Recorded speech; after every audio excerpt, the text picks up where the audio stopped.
Rumors like tattered flags, wind-snapped and echoing in the streets below, told the tale of the days upon us. 'Twas said an eel had slipped ashore, or not one, but 1,000, under a jagged moon that might be dead. 'Twas whispered that a claw scraped slow on the city's cobbles, even as a dragon was seen sailing high silver and black in the night sky. 'Twas heard, they say, a demon's death cry on the rooftops on a night of blood, even as the master's 100 hands lost 100 daggers to the dark. And 'twas rumored then a lady masked highborn had offered to unbidden guests a fete to remember.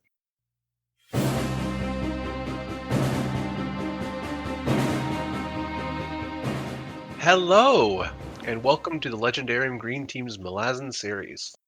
Welcome to episode 3. If you haven't listened to our previous episodes, go back and listen, and then come back. I am Hurinfan, and I am joined today by BefuddledPanda. Hey, buddy. JasnahAsABoy. Hello there. And Ashaman. My fondest greetings to you all. As a reminder, this is BefuddledPanda's first time reading Gardens of the Moon. Jasnah has read Gardens 4 times, but is reading the series the first time, and Ashaman and myself are Malazan veterans. Today we are covering books 6, 7, and the epilogue of Gardens of the Moon, or chapters 17 to the end. If you haven't read these chapters and want a plot refresher, please stop listening here, as everything in these chapters is fair game for discussion, so spoilers galore. We're still going to take it chapter by chapter, but we're going to address certain prompts with each chapter, what characters or scenes stood out, any favorite lines, and any questions. So you guys ready to do this? Hell yeah. Let's do it. Okay. So, first chapter, chapter 17. So what happens? Rallic finds out that Ocelot is trying to kill Cole, and he must kill Ocelot first. Baruch is upset Rake hasn't stopped Lauren and Tool. Mehmet enters the barrow in a trance, and Nisa and Irilta are hiding Crocus and Absalar. I just realized I forgot to call this chapter 1, and you guys correct me. I guess I'll do that next time. Okay, first, any scenes or characters that stood out to you? Panda, you want to go first? Okay. So in my notes, because it's been a little bit since I read these chapters, I said, Amanda Rake, he's such a tease. And it's mostly like his conversation with Baruch, and Baruch's like, I'm suspicious. He's hiding something. And he asked Rake, like, so why did you let them enter the barrow? And Rake's just like sitting there, very smug. I really enjoyed that scene. And then there was also the part where Rallic, he did the thing that he was told explicitly not to do with the powder. He rubbed it all over his skin. And I'm just like, well, there's going to be consequences for that. We shall see what happens. So, yeah, those are the scenes that stood out to me. Desperate times call for desperate measures. Yeah, you stole my scene. We kind of learned about the plight of the Andi from bits of teases from Anamander. But yeah. How about you, Yasta? So it's the same scene, but I wanted to emphasize another aspect of it. My favorite, and it's two favorite characters. It's Anamander Rake and it's the Tista Andi or Teist Andi as a whole. Because Rake describing the ennui of the Teist Andi. Sorry, the audiobook kills me. And it made me feel like really sad and melancholy when I read this 2 months ago. And I really empathized with their sense of futility and desire to find existential meaning, and all of that really came across in that scene when Rake was talking about it.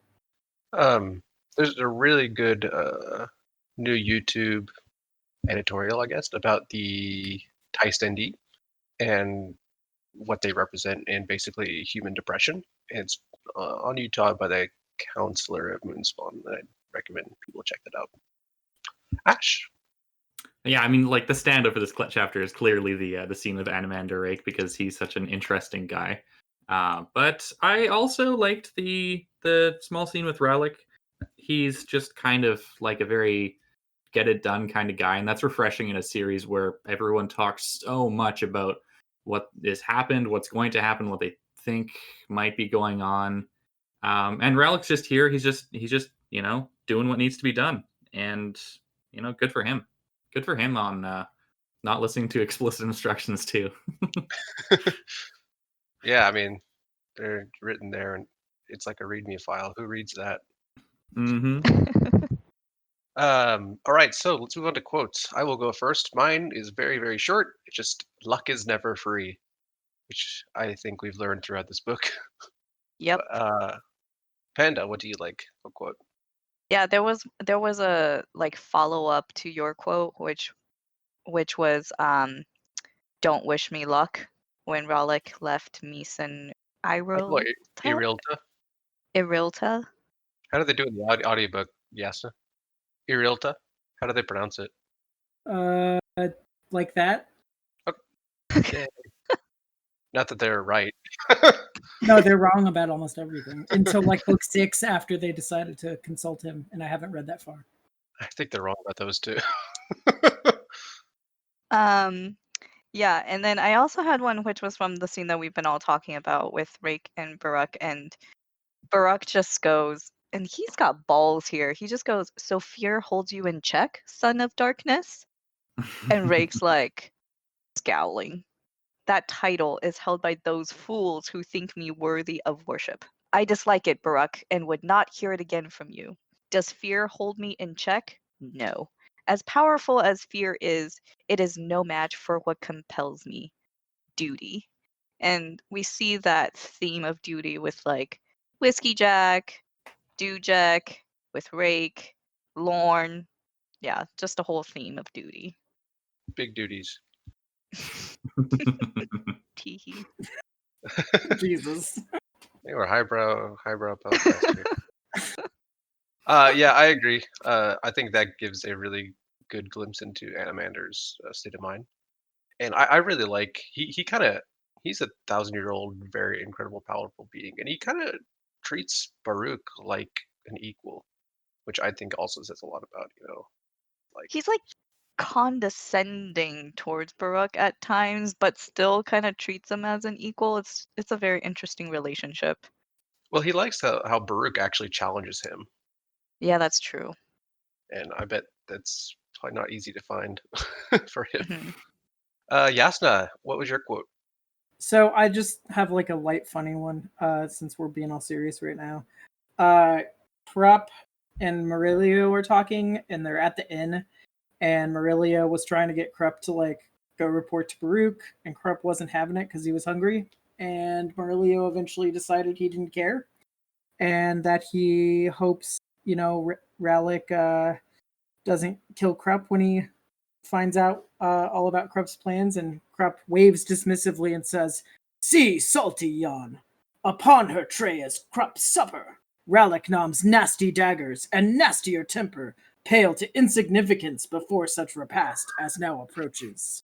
Good night to you then, Murillo, until the morrow." And I just love how he doesn't care about anything and is just going to eat food. He eats so much in this book, especially in these next chapters. Like, oh my god.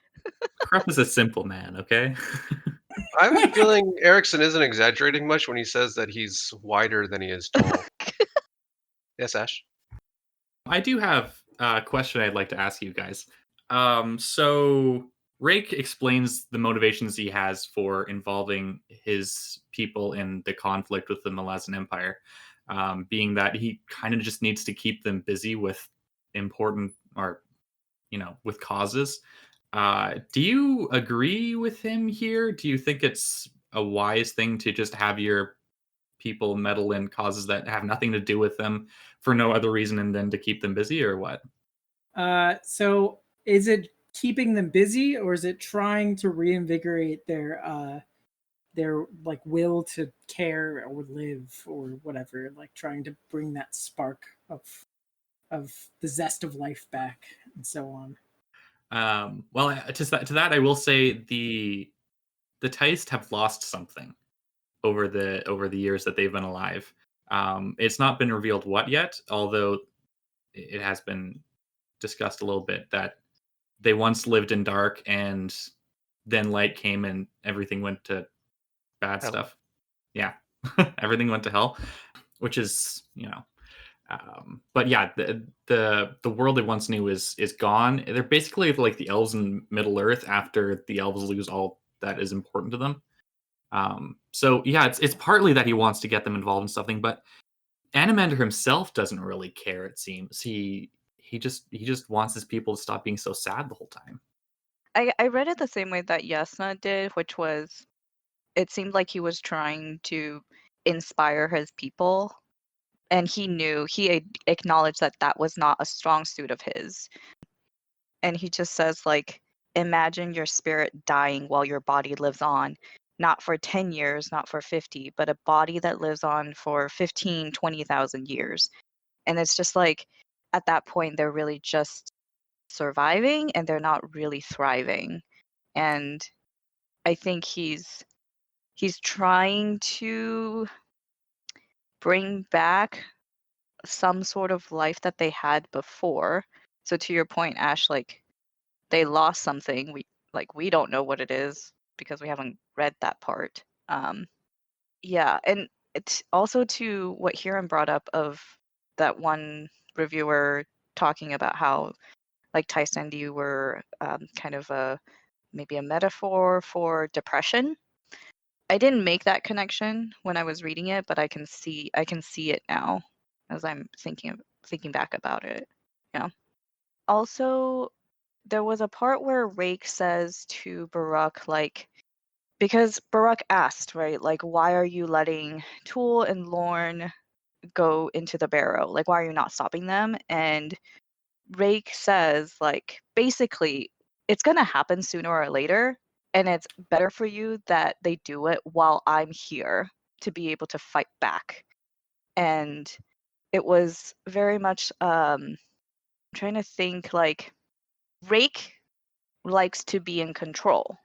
So if he's allowing Lorne and Tool to release the tyrant, then he kind of controls the game rather than letting somebody else do it on their own timeline. So he's controlling the timeline of when it happens, which is kind of also like juxtaposed by when he says that there's no certainty in this, Baruch. That seems a fact particularly galling to you humans. You better learn to accept it. So to me, it's kind of like, at the same time, Rake is really good at planning and very strategic, but he also accepts that nothing is certain. So, Very wise. yeah. So Jasnah asked if he thinks that he was trying to spark life or just giving them busy work. I think this is one of those things where you get points for trying, right? So, if you want to accept it as a metaphor for depression, I'm not depressed, never been depressed. I know people who are, but they always say that you really got to do something, and a lot of times it's futile because no matter what you do, it's not going to work. But you get points for trying, and I think that's important. Goes back to the whole, like, can humans really live without having a purpose? Because then if you don't have a purpose, does that mean you're really living? No. There's also something in Ashaman's question about like the relationship between means and ends, right? Because like an end that's not necessarily his end, but is one of the ends that's achieved by his means and his striving towards his end, is that he's there as a fallback if the Jaghut can't be defeated by others. So he's like preventing tyranny.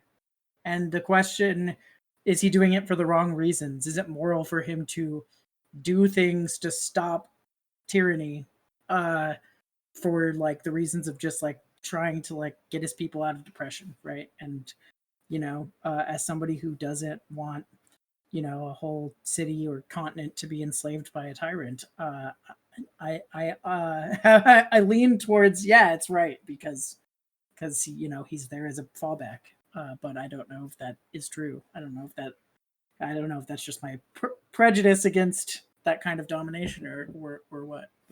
That was a good question. It's definitely going to keep me thinking. So. I think it was a terrible question, and we're moving on. To my question, right? Or do other people have questions? Okay, so I have a a tinfoil hat prediction about Ralik Nom in the future of the series based on the Odoterral dust. And he rubs over Odoterral dust on him despite being told not to. And then the last line of the chapter is, he began his ascent. So I'm not saying he's gonna become an ascendant, but it would be just like Erikson that if he does become an ascendant in like book whatever later on, that you can trace it back to him putting the Odoterral dust on his body. And that line would then, have a double meaning. So I could be way off. I know it doesn't. I know it's the flimsiest of bases, but I was like, this would be like Erikson to do this, even if it's not true. So I will neither confirm nor deny, but I will say you are correct in saying that if that were happening, that would be a clue that Erikson would put there. Yeah, to me, it feels like he chose the word ascent pretty specifically. So I'm in your camp, Yasna, with that speculation. Also, when we find out that Ralik is rubbing the dust on him, I didn't know that it was the Autoterra dust. However you say that word. Otataro. Otataro. I'll say Otataro. We should ask Erikson if Otataro. he ever comes on the show. I think Odoterra was right. Yeah, because it's not described. All it says is like it's this powder that looks like rust. Which I mean the description of it being like rust would be a giveaway upon rereading. But yeah. I think we should coin a phrase, Eriksonian. Eriksonian. Eriksonian. Yeah. Is it Or not coined already? Erikson-esque. Erikson-esque. We'll go with there. I think it sounds better than Eriksonian. All right, so chapter 18, right? Mm-hmm. All right. Chapter 18, Bridge Burners make plans to blow up the intersections. Paran and Cole get to Darujistan, and Paran gets Mallet to heal Cole and saves his life. Ralik kills Ocelot. Someone is protecting Crocus from Sarat, the Teist assassin. Tula and Lauren enter the barrow, and Lauren takes the Finnest, and they leave. So, favorite scenes or characters? Ash, you want to start? Yeah, sure. I liked the fight that Ralik had with Ocelot because it doesn't go off smoothly. There's a nice little bit of conflict, but it's also very quick, which I always appreciate conflict that's written quickly as opposed to dragging it out. Sanderson. But yeah, no, it's Spicy. Yeah, it's a hot take. It's nice to see that our heroes can still get hurt. It's not like a flawless thing that goes off here. Yeah, it's there's also the nice twist of Ocelot actually taking Ralik's advice with regards to wearing armor, which is kind of Ralik's good intentions biting himself. Yeah, that's what I had to say about that. I'll go next. My favorite scene and my favorite character are Fiddler when he's talking to Whiskey Jack. And I'm not going to read it because it's really long, but it's also my favorite quote in the chapter. And he's like, "Hey, we're your friends. You need to accept that and feel the love." And it's a wonderful quote. I would recommend everyone go read it again. Panda. Agree. The bridge burner buddies, which we're coining here. The bridge burner buddies, they were my favorite. Whiskey Jack. Oh, that man. His bridge burners were just so truthful to him and just like reaching out to say, look, you're not alone. We're here for you. And that, it got me.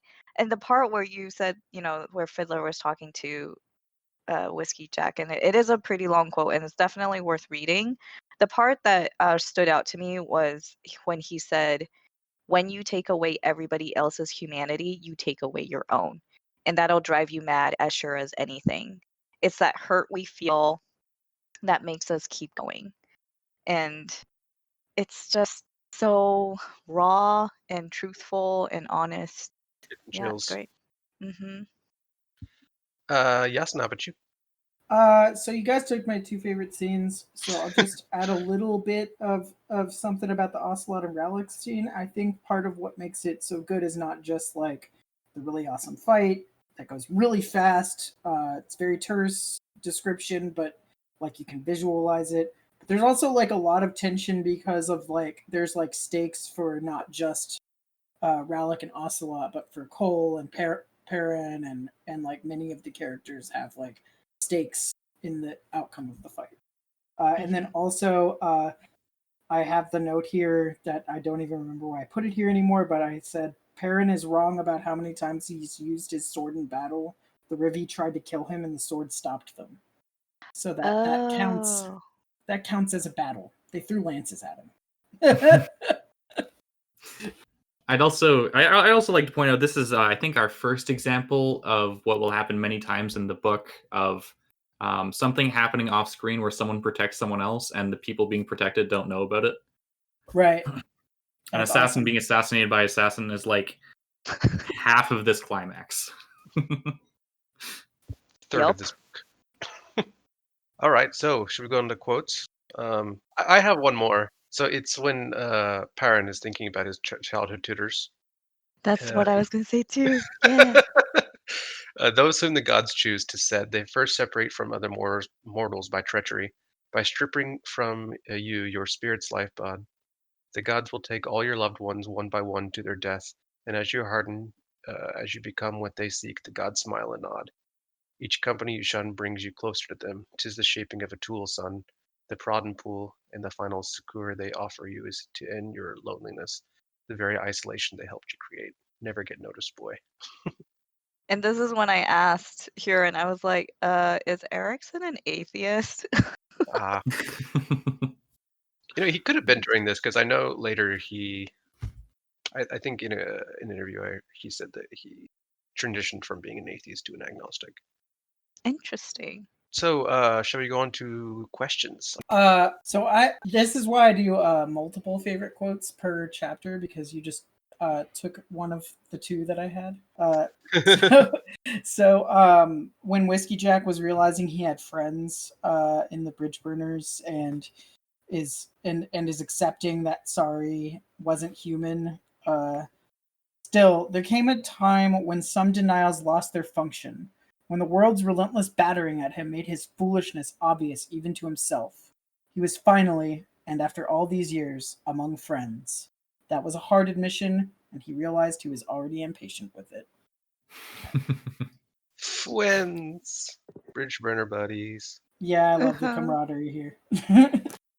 They should, screw any other adaptation they want. They should make like Muppet Babies type, origin story of the Bridge Burner. And I'd watch that. Okay. Hey, Muppet Babies is a good show. I don't think I've ever seen it. Oh, you don't like Muppets. Everyone attack Panda. Please don't. Muppets Christmas tell me Carol I'm is the wrong. best adaptation. I remember tangent. liking the Muppet Babies. Let's move on. Sorry, that was my fault. That's okay. We good for chapter 20? No, because there's 19? chapter 19 in between. There we go. I messed up the chapter. But I did actually have a question for chapter 18. Oh yeah, so did I. Actually, I have multiple questions. Actually, Jasnah, you go first. I don't want to keep taking your questions. First of all, the bone phone coming from a Kachin Shamala tomb is awesome, and the implication that that was coined by 10 Very Big Books, not me. The implication, though, this is something they didn't say, I'm saying it, is that the Kachin Shamala had like sophisticated magic / technology, and that is a cool implication considering we get almost nothing about the Kachin Shamala in this first book. I like it, and I love the bone phone. But the question is the healer that tended to Cole before the Bridge Burners, did he like intentionally enter the picture to try to poison Cole, or is he just like an incompetent or a quack? I've been wrestling with this question every time I read this chapter, and I'm wondering if you guys have a take on it. Didn't even have a thought about it. I thought he just wasn't strong enough. Well, he put herbs in the wound that would have killed Cole if they had been left there. You're right. And so I was wondering if that was like somehow connected to the assassination attempt, or if he was just a quack. Mm-hmm. Okay, now that you point that out, I'm more suspicious. I've thought that like every time. I'm leaning toward him being paid by Ocelot to kill him, but I don't know.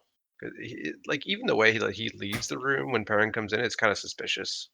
He's like, "Hey, should I pay you?" He's like, "You don't have to pay me because he's dead." But I have no idea. Because I have failed. Wait, do you think that was a little bit of a double meaning in that I failed to save him, but I also failed to kill him? Well, if nobody had noticed the herbs, which he didn't know someone would, he would have succeeded in killing him. But right, but he was dismissed before he could see it to the end that he for sure killed Cole. Yeah. So I don't Let's know. decide. He was a bad guy. Yeah, I'm on the side of he's a bad guy. All right. Ash, did you join our side? I didn't think about it before this, but now I have made a decision. Yeah. So my biggest question is, what the heck is a finesse? There's It's an no acorn. explanation. Well, yeah, it's in the form of an acorn. But like, what is it? And also, I got confused about the Omtos Fellac Warren. Like, was it a Jaghut that is also named Omtos Fellac, or that's just their magic thingy? I will take this one. Omtos Falak is the racial warren of the Jaghut. Really, almost only Jaghut can use it, and it's ice aspected. Okay. Sort of like how the Talon warren is for the Talani Mas. Uh-huh. And a finessed is the power of the Omtos Falak put into a little tiny. So it's just like a very concentrated thing of Yeah, that power. kind of. It's basically a magic battery. I was Magic thinking like battery. the One Ring from Lord of the Rings. It's like somebody put a lot of their power into like a little object, and if it's far away from them, they can't use it. But if they have it, they can. Mm-hmm. Okay. Does But that help? So when the then, Jaghut were imprisoning him, they took most of his power and put it in a finest to separate him from it. but then later on, we read that the finesse had a form, which is like his power given shape. Yeah, basically. Okay, got it. It's also an acorn. It's also an acorn, and thus could grow into a tree, possibly. Treehouse, but that's spoilers for later in the book. Yeah, we're gonna get there, and I have also things to say there. I thought you would. I have a lot of things to say too. All Okay, right, so thank you. are we gonna move on to chapter 19? Yes, I am. All right.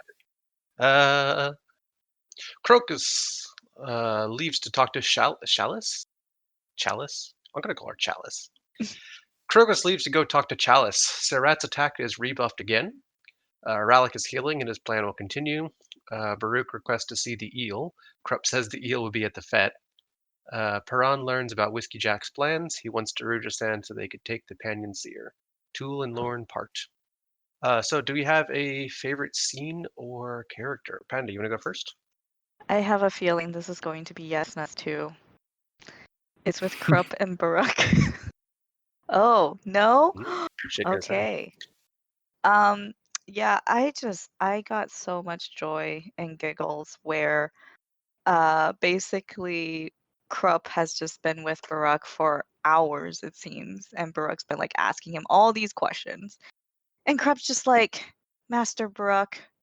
Krupp tried again. So this is him trying again to tell him. Is this your quote? Yeah, that's fine though. You can take it. I have another one. This is why I do multiple every chapter. Go ahead. Master Baruch, Krupp tried again. May your loyal servants leave. He's not yet recovered from his horrific journey in the eastern wastelands. Simple fare of roast mutton, potatoes, fried onions and carrots, mussels and garlic butter, dates, cheese, smoked slipper minnows, and a carafe of wine now occupies Krupp's mind to the exclusion of all else. such as he has been reduced, the world contracting apace with his stomach. And it's just so funny. And this is when I was like, okay, Krupp, you're growing on me. So I am now in Camp Krupp. Awesome. Everyone ends up in Camp Krupp. Except for those who don't. Yep. Well put. Ash, did you have any favorite characters or scenes? I liked this bit in particular where Lauren, their turning point of her arc. I'll just read it out. She realized that the doubts that had plagued her, born on those dark wings of knowledge, now lay quiescent. An effect of her time in the barrow? Or likely the acorn in her pocket. Or perhaps she'd moved unconsciously beyond them. When the time for action comes, all doubts must be discarded. An old claw tenet. She knew herself well, and she knew how to control all that was within her. Years of training, discipline, loyalty, and duty, the virtues of a soldier. She was ready for the mission, and with this realization, the weight on her shoulders vanished. She urged her mount to a gallop. And with that, Lauren disappears, and all we have for the rest of the book is the adjunct. Yeah, and I that was actually one of my 3 quotes that I had. And I like one more? The when the time for action comes, all doubts must be discarded is reminiscent of one of my favorite quotes of from Joe Abercrombie's novels. One of his characters constantly is saying, if you have something to fear, it's better to live with it, or it's better to face it than to live with the fear of it. And that's like one of my mottos in life, that I try to like have that kind of pragmatism in like facing difficult tasks. So yeah, you have to be realistic about these things. Right. That's right. Same character. So, Jasnah, your favorite character or scene? Well, it's 2, but one is linked to the other. It's really my favorite scene is Crocus and Absolar on the roof and looking at the moons.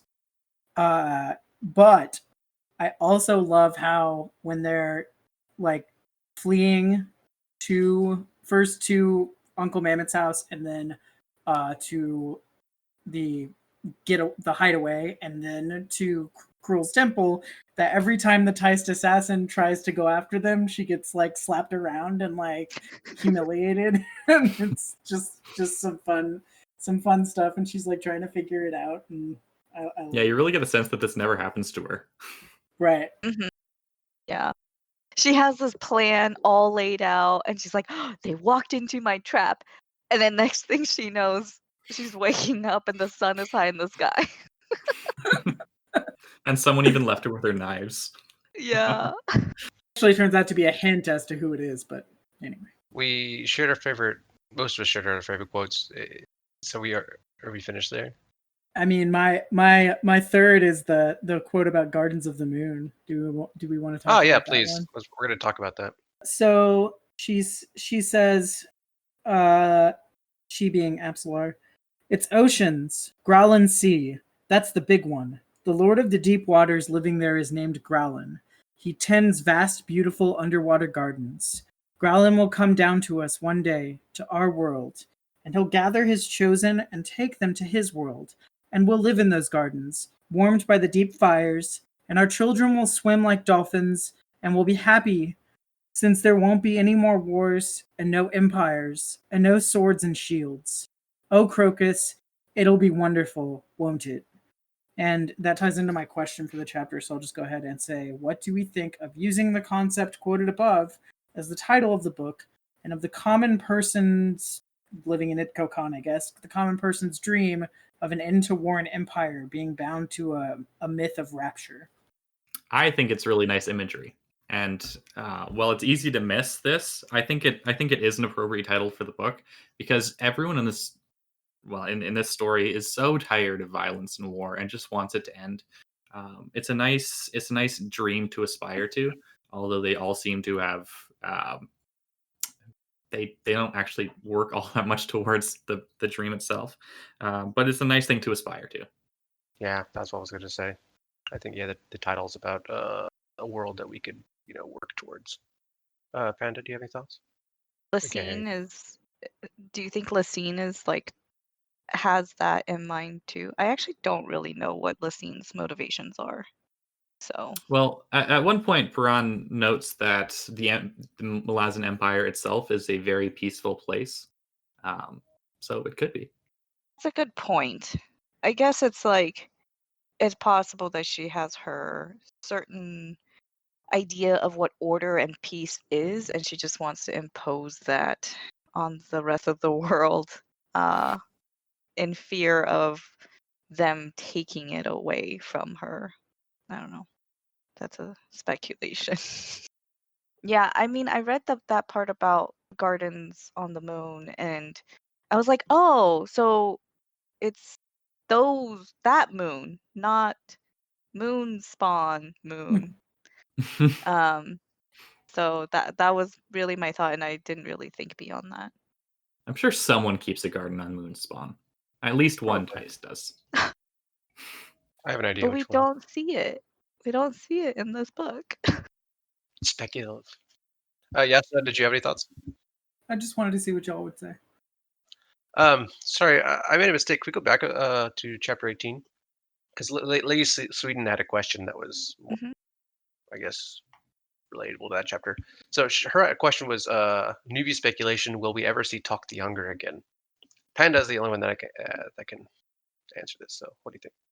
I am in the same camp as other people on Discord, which is I refuse to believe that Talk is dead, even though everybody else thinks he's dead. I feel like Talk is a character who is important enough, whose death would be more significantly like written rather than just blip, he's gone. So that is my speculation that we will see him again.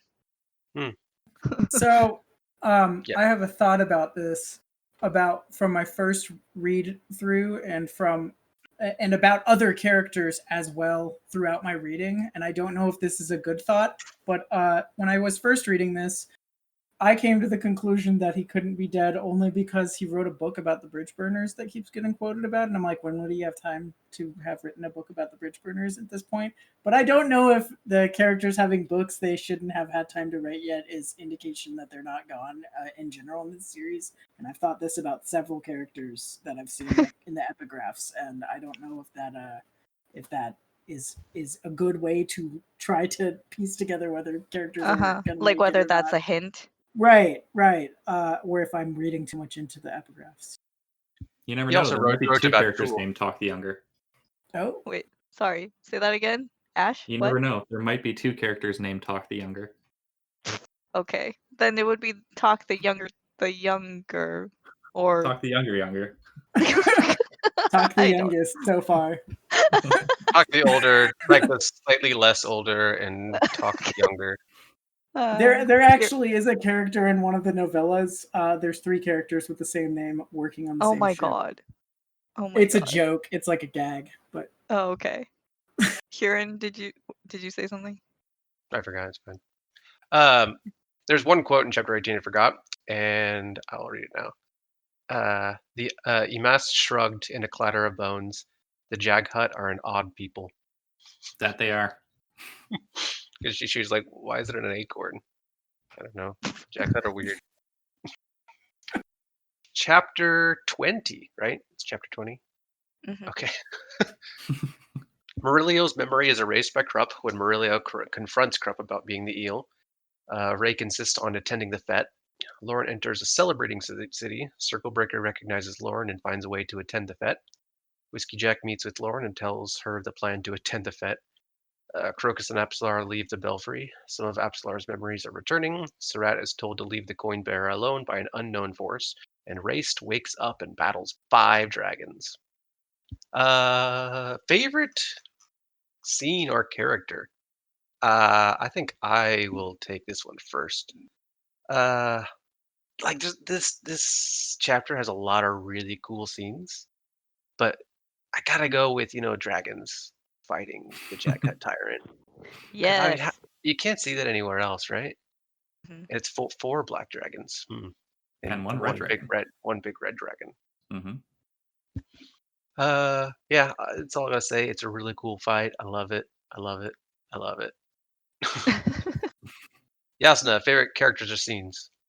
I loved the revelation that Krupp is the eel, and I loved Krupp's attempt at coyness, and then his little memory wipe charm spell when that failed. Ash? Yeah, I liked the bit where Marilia was just walking through the city and everything is quiet. I just thought it was written really nicely and kind of just nice language and beautiful stuff. Also, I'm not sure if I'm alone in this, but like from the first time the eel is mentioned, I was like, it's corrupt. Did anyone else have that? Like I was never even a little bit fooled by him. I had no idea. No, Okay. no. I can't remember exactly when it clicked for me. I think it was a little before this. It was probably in an interaction between Krupp and Baruch. And I was like, wait a minute, is it this guy? And then it is revealed, and I was like, oh my god! Because I Krupp's mean, the slippery one. we've been talking about how like there is more to Krupp, right? He's putting on an act, and we don't. Well, first time readers, like we didn't really know what was beneath the act, so there was always that suspicion there.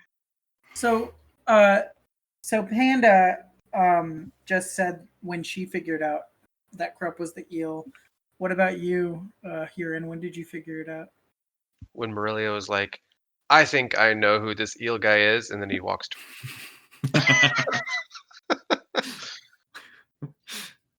I don't yeah. remember because it was a million years ago when I first read On it. a reread, it's obvious, like, but Yeah. great. So my favorite scene, well, I mean, there were two. One was the dragon fight with Race. I think that's how you say it.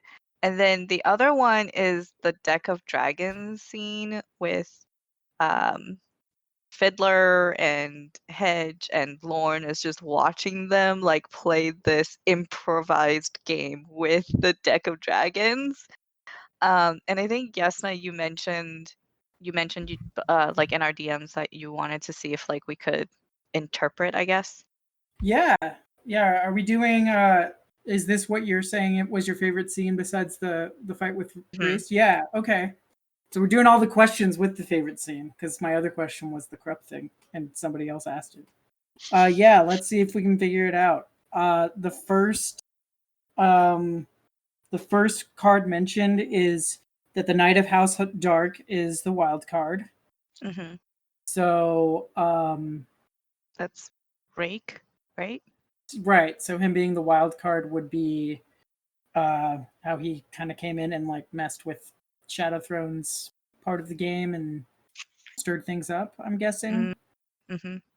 And he said that's the opening suit, meaning High House Dark is the opening suit. And then he says, unless you're holding the Virgin of Death, if you get her, you can open with half ante and double up if you win the round. Is there any significance to that? I mean, Virgin of Death is Sori / Fisher Girl. Absolutely. / Absolar. Yeah. Yeah. Oh my goodness, yes. Oh, 3 names. Yeah. It's Absolar from here on out, don't worry. So Okay. how does getting her as a card mean you can open with half ante and double up if you win the round? Honestly, I have no idea. All right. Does anyone else have any? I have an idea. Okay. It's Fiddler trying to make money. Oh, okay. Well, I'm trying to find the great game. No, you could absolutely be correct, but I think it could have multiple meanings because, I mean, Right. he's playing a game. Yeah, he Right. also scams Lorne out of a bunch of money. He gets to make the rules. Yep. As you go. He's playing Calvin Ball. The Virgin of Death is then played by Mallet, and he tosses a coin down. Fiddler deals him another card, and he says, we ante up now, 2 coppers apiece, and high hood come the Herald of Death. I don't know what that means. Didn't know. No. Mallet plays the The Fisher Virgin. Girl. Yeah. Because he's the one who heals her mind, I bet. He's the one that recognizes Riga inside of Absolar and kind of fuses the two. It's my thoughts. I'm not certain, but. So he says then, you got the Hound on the run, pointing at the latest card played on the table by Mallet. Knight of Dark's close, I can feel it. So I'm guessing this just refers to like Rick's confrontation with the Hounds. But I got something there. Okay. I think this means that Rake's presence is keeping Amanus and Cotillion away, because the hounds are of House Shadow, and it says, well, the hounds aren't going to be involved here because they're not, right? We don't see them again until Shadow Throne Perrin, comes to and gives them their sword. yeah. Isn't it Cotillion that comes to Perrin? Yeah, it's Cotillion. Yeah, okay, right. That's true. The healer asks, but what about the damned Virgin of Death? And Fiddler says she's had her teeth pulled. Take a look, the rope's right out of the picture, ain't he? So that's the rope leaving Absalai. And there's the dragon bastard himself, sword all smoking and black as a moonless night. That's what's got the hound scampering. Okay, well, that's obvious. And then someone says, wait a minute. You said the Captain of Light's rising, right? So who's the Captain of Light? And why is it Perrin? It's not. Yeah, I just said it was not. Perrin. Who is it? It's not? No, it's the Demon Lord. Oh, is Ghislaine Right before Ghislaine linked to Light? Right before Rake kills him, he says, we'll get there, but right before he kills him, because I can't find the quote here, he talks about light and dark, and yeah, I think it's definitely the Demon Lord Ghislaine. Yeah, Ghislaine also has like this lighted axe. It's kind of like those shoes that you get that make lights when you move, except for it's an axe. Oh dear. Okay. He's very cool. So this is the point where and then Fiddler says that the Captain of Light is already dancing on the night shadow. Okay. That could makes more sense. That could either be Perrin or the Ghislaine Lord, but okay, we'll go with Hurin's. I could be wrong, but I really think it's Ghislaine Lord, because they call Light later when they're when Rake's fighting him. Okay. And then he says, now ain't that odd? Throne inverted. And of course he's using this to make money, but throne inverted came up in the deck presumably for a reason, because the implication of this whole sequence is Fiddler has a deaf talent and doesn't know it. So aside from the fact that Fiddler is trying to make a bunch of money, what is the throne inverted coming up at this point in the reading mean? Or can we even figure that out? I think it means if Captain of Light is Ghislaine, then the throne inverted could mean that Lassine's plans failed. And so I think the throne is pointing to her. I thought so as well. Okay. Or think of betrayal, but maybe Perrin's betraying Lorne, or Lorne is, I'm not sure. Okay. And then the final card is Orb, which Fiddler says true sight and judgment closes this game. Wouldn't you know it? So who's the Orb, and whose true sight and judgment is closing out the novel? I think that one's meta. Meta meaning that it's the author or the reader itself who's gaining true sight and judgment. Okay. But not Crocus. Oh, okay. I mean, I don't know. Crocus. Crocus. Oh, are you saying his decision to toss the coin is the expression of true sight and judgment? Maybe. Yeah, that's where I was going. Maybe Perrin too, because he finds Lauren's body, and I think he gets some realizations there. I do like the thought of it being more meta. It could be all of the above. This is why I don't do tarot readings, because I'm like, I don't know. Could mean a number of things. Yeah, because they're sufficiently vague that you can make up whatever you want for them. Isn't that convenient for quote fortune tellers? Almost like they're designed that way. Okay. Sorry, where were we? Well, we just did questions in the middle of favorite scene, so I think we're on favorite line for chapter 20. No, okay, because I'm gonna do my favorite quote. Nonsense, Krupp placed the mask over his face. How will the lad ever recognize Krupp? Krupp's wearing his little cherub mask. He's like, yeah. I think it's a great example of physical comedy in this. Yeah, Erikson's a big fan of subtext, and he uses it so well for humor. Yeah, I have one more quote. It's very different, but it's right before Race starts the fight. It says, "It was an age of wind sweeping across the grass plains beneath a pewter sky, a wind whose thirst assailed all life, mindless, unrelenting like a beast that did not know itself." I just thought that was beautiful. A lot of the parts with Raced is very well written. Like the prose is very pretty. Like one of my favorite parts is when he has risen out of his, the barrow, and it says, "The power he commanded insisted upon subjects. Strength was ever relative, and he could not dominate without the company of the dominated." And it's like such a straightforward duh kind of thing, but Erikson makes it sound really deep. Why did I think about that? People, never mind. Yeah, he's very good. Yeah, Raced, not a good guy. Oh, he's terrifying because he has so much power and he's so focused on Yeah, domination. he's a true dom. Mm-hmm. Jaghead Dom. Are you? Never mind. Yes, the answer is yes. Ash, do you have any favorite quote? Yeah, I have two. One is from the aforementioned Marilia scene. "He walked through a silent city as if he were the last of the living yet to flee the past year's turmoil, and now shared the world with ghosts told among the years dead." Again, I just think that's beautiful quote. And then an example of the awesome Raced prose. Raced spread his arms wide and unleashed his warren. His flesh split as power flowed into him. His arms shed skin like ash. He both felt and heard hills crack around him. The snapping of bone, the sundering of crags.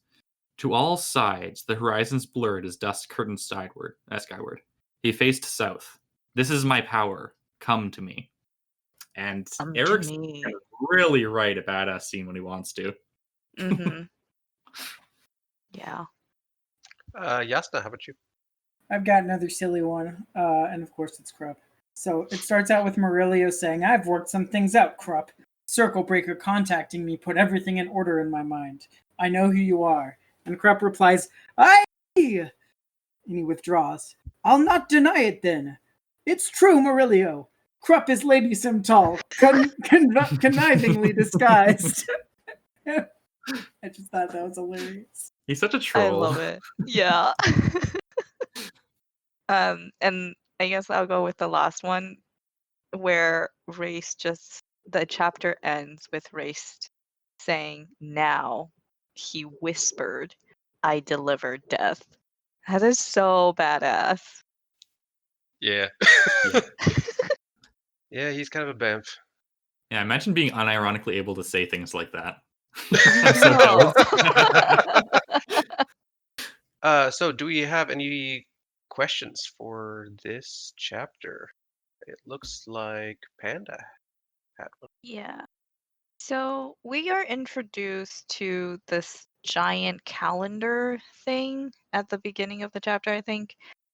Not gonna lie, I didn't really care about the calendar. I was just like, this felt like a bit weak. In that he was actually giving a lot of exposition, and I was just like, I just want to get to the good parts. There was one part where I think it was like Baruch telling Rake, like, "Oh, it's the birth of the year of the moon's tears." And that part did stand out to me because of Rake's reaction, where he was just like, he stiffened. So I'm like, okay, is this foreshadowing for the next book? Maybe? I don't know. But that's, Yeah. I thought, It's yeah. definitely nothing more than a giant clock. That's all it is. Thanks. Yeah, I was like, 5 tusks. Do I really want to think really deep and try to understand and figure out what 5 tusks Don't mean? bother. No, I didn't. You'll care a lot more about this scene after you read Dead House Gates, but I'm not saying it'll answer the questions you're asking right now. Okay. I am looking forward to the next book, so there's that. And then I just had a note where like Circle Breaker told the guard that he was working with his name, because the guard was like, "Hey, I never got your name," and all we get is, "And Circle Breaker told him his name," and I'm like, "But what is his name? I love What it. a Does it matter? tease!" I love that. Yeah. And then lastly, so there's this thing called Soul Taken. This concept, I guess, which I've gathered it means shapeshifter, which we saw the first time we saw Soul Taken being used was when Tattersail was like reborn. So does that mean Tattersail is a shapeshifter? To that, I will just say you'll have to read and find out. But I will also point out that Soul Taken is a term used for shapeshifters that can only shift into one singular form. Oh, okay.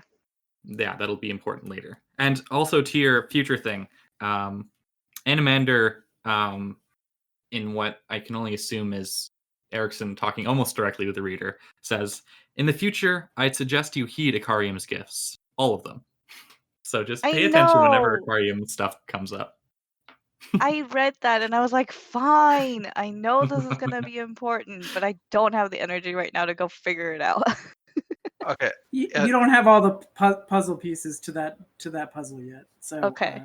Don't think it's too important. It's more just us old heads who could laugh and say, "Ooh, that was cool. That's fun." But don't stress about it. That's what I'm saying. Don't worry, I won't. You'll get you'll it. probably have a lot more info on a Soul Taken and Ikarium within 3 days of us doing this recording. So it comes up pretty quick here. Oh, for good. You. Good. Cool. All right, those are all my questions. All right. So chapter 21. Okay. Lauren buries the thinnest in a garden. All our characters are heading to the fete. Kalam makes himself known to the Assassins Guild. Murillo distracts Lady Simtal while Ralik kills Turban Orr, and Crocus kidnaps Chalice. Do we have a favorite scene or character in this? I'll ask Jasnah first. I liked Krupp and Rake matching wits with each other and bantering at the party. There was a lot of philosophical depth and characterization there, and Krupp kind of got one up on Rake in the banter, and it was really interesting. I really like that part too. Me too. I have a least favorite character and scene for this. Oh, I think I Isn't know. it Crocus? No, it's not Oh. actually. Oh, It's the bit where Turban Orr is killed by Ralik, because Turban Orr is the least threatening villain ever. At no point in the novel am I ever like, oh wow, this guy is actually a threat to the characters. No, they're outsmarting him at every turn. He does nothing. Everything he tries fails, and then he gets killed like 1 second into the duel. It's Okay. the anticlimax. I'm going to disagree with you. Yeah, me too. Because I was very, very scared for Circle Breaker. And I thought that Erikson made you think that Turban Orr was really close to Circle Breaker. And especially when right before he bumps into Ralik Nom.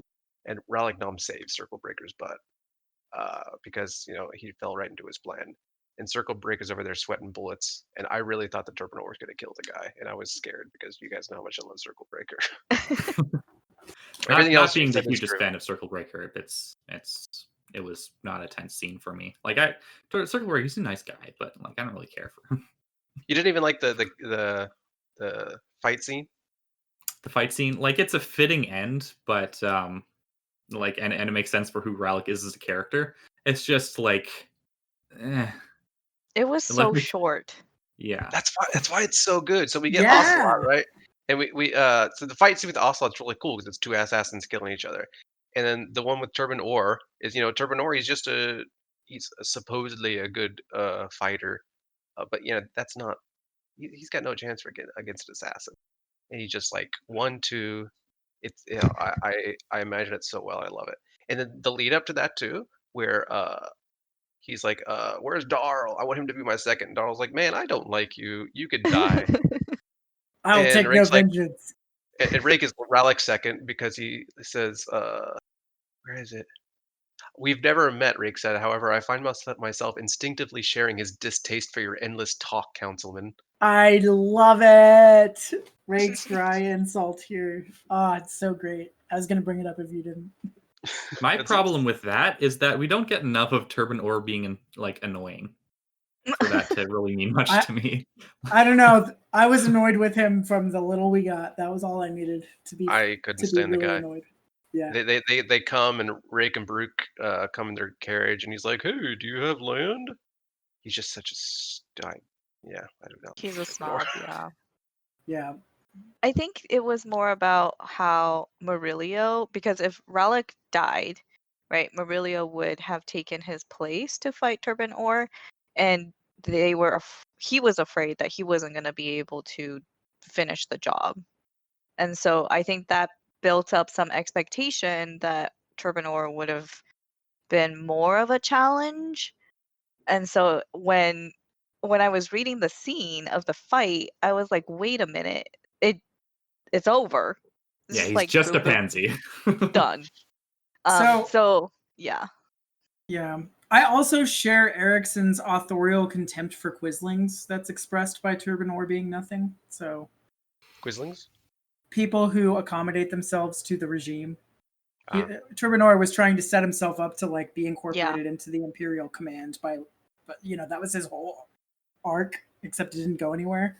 But yeah, so it seems like Erikson thinks that Quislings are lame and weak, and that was conveyed in that. So. I wouldn't necessarily say that, because we get examples of people who do work with regimes later on, and they're good characters. But that's all I will say. I think Turban Orr was definitely a bad guy, though, and he was selling at his own gains. Right. Part of being a Quisling is like selling out your own people for to support. I mean, I think I forget historically which regime it originates from. It was Nazi Germany and the French, I believe. Yeah, there you go. It's happened before then, and it's happened everywhere. Mm-hmm. Any modern Chinese movie is going to, especially set to, is going to have those kind of characters, and they're always the bad guy. I will say it's not my favorite scene, but I love the way that Circle Breaker's story ends. Mm-hmm. Like this is the last we see him before the epilogue, which is great. But yeah, when he got his retirement note, I was so happy for him. Me too. He reads it, and you're like, "Oh my god, you deserve this." Yeah. And I think he walks in the back and he sees Krupp sleeping amongst pastries or something. Yeah. Mm-hmm. Yeah. Did we all say our favorite scene yet? I'm sorry, we're just losing track. Oh, I guess I didn't talk about this. So one of my favorite scenes was Circle Breaker getting his retirement note, and then another one is when Baruch is introducing Anamanda Rake, and Baruch's like, "So what do you want me to introduce you as?" And he's just like, "Anamanda Rake, like my name." And when when Baruch introduces Rake to Turban Orr with his full name, Baruch was just like, "This guy." Like Turban Orr doesn't even he doesn't recognize the name. Like this councilman. Ugh. So anyway, I really enjoy that. To be fair, not many people would recognize the name. But yeah, definitely not a politician. But it was just like because the Rake's name is like part of legend. So I thought at least, people would have known him based off the legends. But apparently not. So that was funny. If you're well read, then you know him. But then besides that, that's a good point. Turban Orr is not well read. Yeah, it's like one of the most famous generals of Roman history is Scipio Africanus. Do any of you know who Scipio Africanus is? Of course, you just said him. I learned his name a few seconds ago. Exactly. He's the guy who killed Hannibal. Point.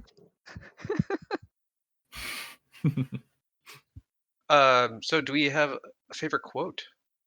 Yes. Take it. After Murillo leaves Lady Simtal to kill herself in a wildly dark scene, he says, or he thinks to himself, "Planning to reach this point was one thing. Having now reached it was another. He hadn't considered how he'd feel. Justice got in the way of that. A white fire he'd had no reason to look behind or push aside. Justice had seduced him, and he wondered what he had just lost, wondered at the death he felt spreading within him. The regret following in that death's wake, so answerable it was, threatened to overwhelm him. So mine is related to that one. That was mine. I'm actually tearing up a little bit. I like that one because it really makes you think, like, sure, the quote-unquote good guys won in this instance, but he got a lady to kill herself. That's messed up however you look at it. Yes. So before that, Krupp basically, in warning Murillo that is going to happen and it's going to be rough, admits that he's a sad incel. He says, "There are times," Krupp murmurs, "when celibacy born of sad deprivation becomes a boon, nay, a source of great relief. Dear Murillo, prepare for a storm." Mm-hmm. When I first read that line, I didn't understand it really. I thought it was just like, oh, Lady Simtol is gonna like freak out that basically her plans all failed. Not realizing it was gonna be much darker than that. Mm-hmm. And Murillo even slept with her beforehand. That's cold. I know. Oh, I know. I love Murillo, but yeah, that's dark. It's dark. I forgot what I was going to say, but I'll just go into a couple of my favorite quotes. This is from Rake. He said, "It's easy to fool oneself," Rake answered, "into viewing those beneath one as small and insignificant. The risks of oversight, you might say." I think that's a major theme in the book of the Fallen. I had that as one of my quotes too, and I read that also as a pun, oversight. So. Now I choose to. My favorite, my second one. This one's a lot more lighthearted. He dragged her into the darkness of the garden. Now what? He wondered. Oh, Crocus. Kidnapped this girl, and then he's like a dog who caught a rabbit that he doesn't know what to do with it.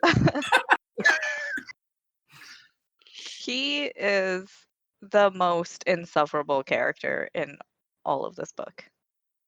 Not just this book. Oh, great. Oh, you guys are too hard on my man. I think he gets less insufferable after this book from what I've seen of him so far. I've never been a teenage boy. So. Yeah, he's a teenage boy. He's too relatable for me to hate him. Panda, did you have any more quotes? On that note, Huron, I don't find you insufferable. So, just want to make that clear. I'm not a teenage boy anymore. You would say something different 16, 17, 18 years ago. Panda, do you have any quotes? Nope. Okay. All right, so let's move into the fun chapter. Is that good? Yeah. Okay, so chapter 22, the infamous. Raced battles 5 dragons as is pulled into Krupp's dream. Tool is also there to battle Raced. Raced leaves because he found a new body. Bridgeburners find Sari and realize she's different and sends her to Mallet. Whiskey Jack tells the sappers to blow up the intersections. Crocus is Crocus. Mallet learns there is someone inside Apsalar protecting her. They help her. Vorkin, the guild leader, meets with the Bridgeburners and takes the contract. Rallick stays behind to stop the growth of a new treehouse. Rake clears the street. Mammoth is possessed by a jaghut. Perrin is pulled into another realm while Tool is and fights the Finnist so the Azath can grow. The Azath absorbs the Finnist. Head shoots the grenade launcher at the jaghut. The jaghut still isn't dead. He's absorbed by the Azath. Kellen realizes they're all dead if the sappers blow up the Bloms and chases after them. So is that a decent summary of the chapter? Yeah. Yeah. So I think we should start with the listener questions first, if that's all right. Okay. Because Lady Sweden says, "What happened in chapter 22?" And I hope that my summary helps. Let's just start with the questions. Do we have any questions? Yeah, and this comes from a dialogue I had with Lady Sweden. Okay. So it's kind of an extension of her questions. The scene with the Finnist / Azeth house and Raced is confusing for a lot of readers. Can we explain it as best as possible without spoilers for the next book or later books for our listeners? Yes. So the Azath houses are basically an immune response of the world to unchecked power, and that's basically said in the book. Although it's easy to miss, there's not much more to it than that. There was the Finnest, which was just a huge amount of magic power. So an Azath house grew around it basically and used it to fuel its growth. And then Okay. they grabbed Erased to imprison him because that's what Azath houses do. They imprison beings of great power and hold them. I don't think it just showed up just because of race, though, and the Finnest, because it helps that Lord Gawain was there, and so was Mandra. There was just a lot of convergence happening in one area, and I think that Yeah, was part of it. there was a lot of power, but I think it was primarily the Finnest because Rake keeps a tight check on his power like 98% of the time. You answered my follow-up question then. Panda? Yeah, no, I think that answers mine because what I wrote was, what the heck is the Azis? Again, what is the Finnest? And is the Azis like a safety mechanism? And so I think, Ash, you answer that where, yeah, it is pretty much a safety mechanism. Yeah. And I guess, Huron, you had a question around that too. And I also had a follow-up question to the first one Okay. that I worked out with Lady Sweden. Let's do Jasnah's first. Actually, one more thing for me to say. At some point when Erased is awakening, he talks about how he knows the sleeping goddess beneath him, and she's much younger than he is. He aggravates her, or he causes her pain by punching down and then stuff like that. I think that also might have something to do with the Azath House rising. I'm not entirely sure, but that could have provoked it. You're right. Okay. I'm not sure I agree, but I'll leave that for future speculation. Yeah, it's just a thought. Okay. Jasnah? So the follow-up question, and I'm going to answer it before I let you guys answer it. What do we think of Erikson's choice to resolve such a crucial conflict in the climax, which has been built up for much of the book? That is the conflict with the Jagged Tyrant, with something that doesn't get properly explained or set up before it resolves the conflict. And I'll just say, I think that of the 2.5 books I've read-ish and the 3 novellas, that this is the worst storytelling decision that I have seen Erikson make in what I've read of Malazan. Boo. Boo. So my question was the Azath a Deus Ex Machina? How do you feel about it? Which I think is very linked. And I think it's a wonderful storytelling device because this whole book, it's been building up this battle between Rake and Raced, right? Rake and Raced, come for it. You know, you can see the billboards. And I think it's a great way to, you know, I guess, I don't know what words I'm thinking for, to cut your legs out from under you. Subvert your expectations, maybe. Thank you. Yeah, that's the one. But you know, after already having subverting them and then subverted the subversion as well. That's what he does in this book. He subverts everything. So you got this big bad coming back from thousands of years of sleep, and he's there to fight, and he gets taken down by a grenade launcher and like a bunch of wizards, right? Or one wizard, 2 wizards. And the real battle, quote unquote, is later in the book with Raced and the Lord. Rake and Lord. Yeah, thank you, Rake. Furthermore, it is a Deus Ex Machina, but I also think that's a subversion because in this world where literal gods are coming into the story and manipulating things, we have something that's not a god as a Deus Ex Machina coming to. It is pretty hilarious, yeah. I think it's brilliant.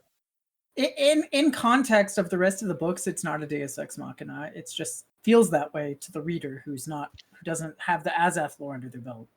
In book 1, it's a Deus Ex Machina. You can't go in the future and explain something that happened in the past and say that's not a Deus Ex Machina. Fair enough.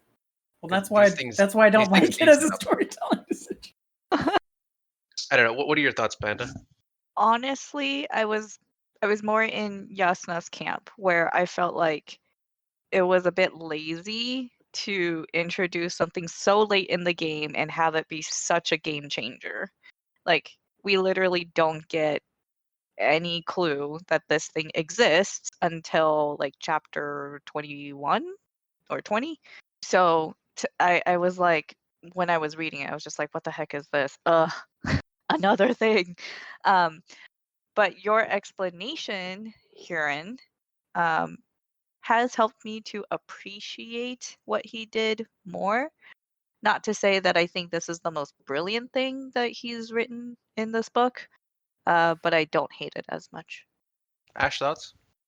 Yeah, I think it's fair to be frustrated with it, but I also sympathize with your position here, and I think it's good for setting up interest around the Azath, because unsurprisingly they become important later. Yeah. um, I mean, I haven't read the next books, but it just felt like he was setting up for a sequel. basically. And I'll just transition a little bit. I thought it was a nice bit of foreshadowing that Race possessed Mammoth, who was wearing a Jagat mask. Yeah. Yeah. It was very fitting. I think there was a point where, oh yeah, when Mammoth like awakens from his trance or sleep or whatever, and Rake knew, like he knew that Mammoth was possessed, even though it wasn't explicitly said. It was just like the look that Mammoth, like just one look at Mammoth, Rake knew. So there are 2 points where Erikson appears to be empathizing with the reader's frustration about the Azath situation. The first one is from the mouth of Tool, talking to Perrin. He says, "Cease! You cannot destroy the Finnest, but you have held it long enough. The Azath will take it now. Do you understand?" And no, most first-time readers do not understand. And then the second one is through Crone's viewpoint, and it says, no one wanted to leave before the truth of the Jaghut tyrant's fate was revealed. They'd earned the right to witness it, though Crone was beginning to suspect such answers would never come. And yeah. Yep. Thanks for pointing those out. Ash, did you have something to say? Now that it's here, I liked how Raced was powerful enough to fight 5 dragons without even having the majority of his power with him. It's just like this guy was really badass. Yeah. You talked about that scene where Tool was talking to Perrin and they were fighting the Finnest. For me, that was the most confusing part because Perrin is hit by like a tendril of magic from the Jaghut, and he's pulled into another realm where Tool is, and Tool is fighting a treehouse, and the Finnest is there, and like I still don't quite understand it, but I think since Tool is there and Tool was last seen in Krupp's dream, I think he was pulled into that little area of Krupp's dream where I just don't know why it's somewhere else on a different plane near Lake Azure. But sorry, that's all I got. Yeah, Uh, I agree. It was very confusing reading it, and I at that point in reading the book, I was like, you know what? I'm just gonna go with it. Maybe it'll get explained later, and if it doesn't, well, then it doesn't. I think in a later book it would have been less crazy, like easier to understand. I have some speculation. So it said, wreathed in the crackling fire of his sorcery. He's talking about Raced using this fire, but Jack had our ice aspected. Hmm. And I think that because he's a tyrant, and we've talked about the Talani Mass being, origins of empire and the beginning of people, right? And I think because Jaghut went against Jaghut nature and dominated people, he might have also taken on a Talan aspect. I don't know. I can see it. I think that's a good thought. This kind of goes back to a previous question in a previous episode where I had asked, like, how does one embrace another Warren? Are you thinking along the lines of like he's embraced the Talon's Warren? I don't know. It's a lot of timey-wimey. It's hard to explain, and I don't really Okay. understand. I don't think we ever will, but maybe. Okay. I don't think he's using the war in Talon. I think his sorcery that he draws from Tos Falak is more Talon aspected, Okay. if that makes any sense. No. Because yeah, there's a doesn't make concept of sense to me racial either. warrens. The Imas have the Talon warren and it's aspected to them. Right. And the Jagged of Tos Falak, and it's aspected to ice in them. But maybe he's warped the powers of Tos Falak for his own purposes. Okay. Like twisted them kind of to be more like Talon. Gotcha. Just a thought. Any favorite scenes or quotes, Panda? Yeah, Rake had a very Fezzik moment with clearing the streets. I could Everybody move! Yeah, exactly. If you value your souls, make way.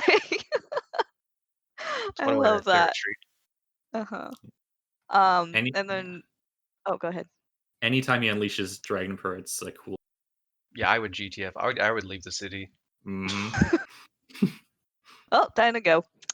And then my other parts are just the bridge burners, like Quickbin, effing cool. Super, super cool. And Hedge with the grenade launcher. When I was reading it, I was like, wait, is he using basically a grenade launcher? That was so cool. And then just the hilarious part where they piece together that the entire city is piped with gas and they've planted mines. Yeah. Ash, did you have a favorite scene or character? I liked when Raced was fighting the dragons because I like it when dragons fight things that are powerful in fantasy, and it's just so anime, and I want to see that on screen. Yes, no? I loved Krupp's dream sequence where he pulled Raced into the dream. And I'll just go with my favorite line now, too, because it's from that scene. Alas, the man replied, you are mistaken, sir. Krupp, this humble, weak mortal who stands before you, bows to no man, be he Jaghut or God. Such are the nuances of this new age, that you are felled by indifference, made insignificant in your mighty struggles by lowly Krupp, into whose dream you have ignobly stumbled. Krupp stands before you, so that you may gaze upon his benign countenance in the last moments before your demise. Magnanimous of Krupp, all things considered. Oh my god, I love it. And that's the first time the expectations with the Jaghut are subverted, because you think he's gonna fight Rake and he fights these dragons, and then it's subverted when he's pulled into the dream sequence and you think it's gonna be Krupp, then that becomes subverted and it's something else. Anyone else think that Jasnah sounds like Sam the Eagle? I don't know Sam who that the is. Eagle. I don't know what that is. And do you mean when I'm reading Krupp or in general? Yeah, when you're reading Krupp. Yeah, the Muppet, Sam the Eagle. Oh yeah, The Oh. American way. it's been a long time. I kind of borrow my Krupp voice from the audiobook narrator's Krupp Okay, voice. for all of our listeners, I'm going to be talking about the Muppets a lot. The Muppets So and give me the Malazan, times. very, very linked. That's the adaptation we should be asking for. And there's there's one more quote, but it's only one sentence, so bear with me. It's from the same sequence, and it's from Cruel. And he says, you are a fool, Raced. In this age, even a mortal can kill you. The tide of enslavement has reversed itself. It is now we gods who are the slaves, and the mortals our masters, though they know it not. And that's a really cool thematic Eriksonian quote. Erikson-esque. Oh, right, Erikson-esque. I like Eriksonian better. They both work. No, only Erikson-esque works. We should have a fight over it. Yeah, fight It's a Steveism. Steve is- That was my I quote actually- too. Yes. Did I steal your quote? Go ahead, Panda. Mine is in that same scene that somehow Jasnah hasn't covered. No, it's totally fine. And basically Race, in all his power is like, I'm gonna obliterate you, you small human. And it does nothing to Krupp. And Krupp just goes, rude. Krupp proclaims, disappointing, this precipitateness, or whatever, however you say that word. I heard those lines in my brain so clearly. It was hilarious. Well, we covered that pretty well. I will go to a little more somber. So Okay. Mallet is healing Sorry. He's looking to her mind, and they find the existence of Riga, and he talks about how sad it is. And he said it's the saddest thing I've ever known. And I don't know why, but that really, like, I'm getting emotional just thinking about it. But it was really good, and I think the protection of Sorry by Riga is one of the many small acts of compassion that we'll see, and really important. hmm Yeah, that the when you're reading the beginning of the book and you first meet Riga and Sorry or Fisher Girl, you don't really, at least I didn't really appreciate Riga's character. And I can see why, like, rereading this book, you would get more out of it upon, second or third reading, just being able to connect those dots. Yeah, she'd lost everybody in her life, and she was Mm-hmm. burning their candles so that they could be together. And Yeah. she knows that she's going to die, and she does what she can in her last moments to try to save the mind of a little teenage Yeah, a girl. little girl that she's never met before. Yeah, Yeah. no, she's a great example of like a small character that Erikson makes you care about, or made me care about in a small way. Anyone else want to share your favorite quote? No. Our question. So Mirlia, sorry, our Aussie friend. Newbie speculation question. Quick Bend and his ability to connect with 7 Warrens, but he's not a high mage. Who is he, and why does he have so much magical potential? Before anyone answers, I'd like to say that this is another Gardens of the Moon ism, and that in other books he actually has access to at least 11 Warrens. Oh wow. And also, I would like to say that his line, "Awaken the 7 within me," I think is the worst line in the book. Incredibly cheesy, but that's beside the point. So, Panda, uh, we, I won't say anything. Panda, what do you think about Muriela's question? Actually, Merlia. Yasna, you could probably answer too. Just try to keep what you do know.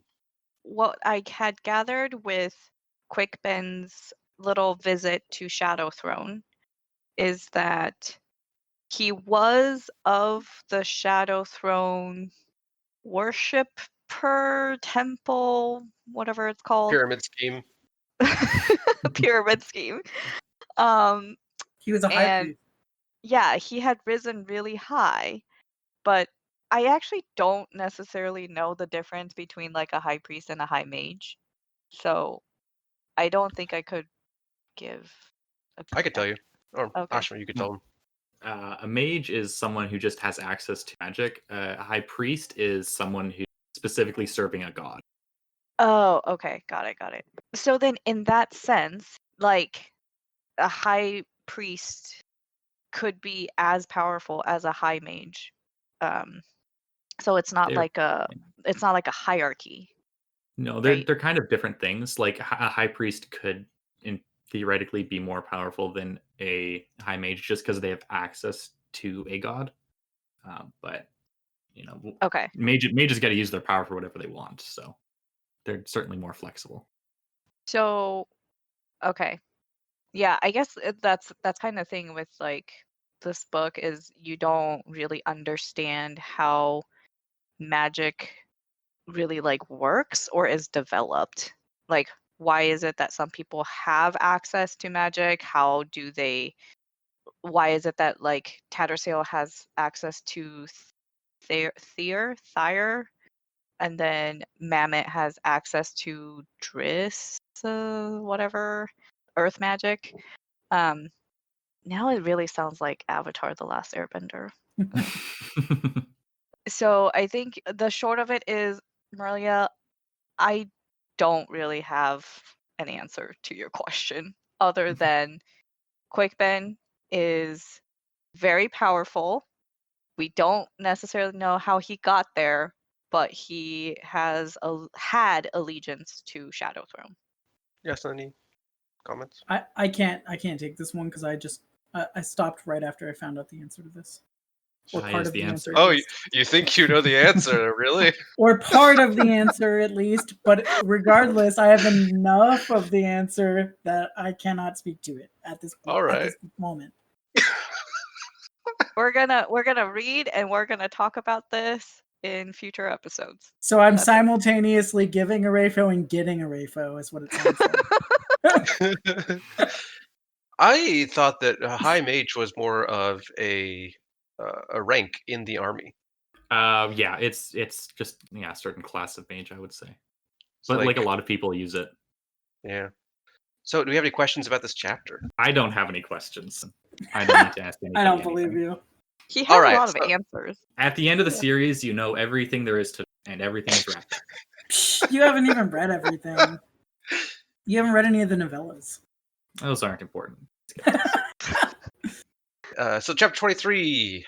Perrin is in the Shadow Warren and leaves the sword there with Cotillion. Lorne is following Crocus and releases a demon to fight Rake. Baruch and Deridan mourn Mamet together. They can feel other members of the Cabal being murdered. Rake turns into a dragon. Crocus is protected by the Crimson Guard as Lorne tries to attack him.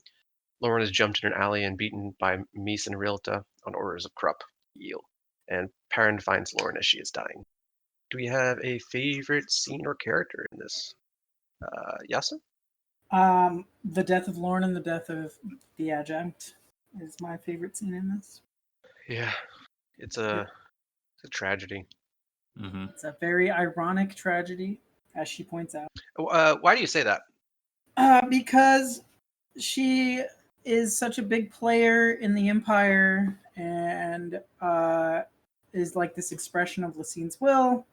And she's finally kind of resolved to like either die or fade into the background after succeeding in this last task. She fails that task. She's come to realize a lot of things that she doesn't like about her role as the adjunct just in time to die. And who she gets killed by are none of the big players that she's been going after. But I mean, I'm just going to read it, I guess. She says, "They have killed me." And Perrin says, "Who?" And she manages a stained smile and says, "I don't know. 2 women. Looked like thieves.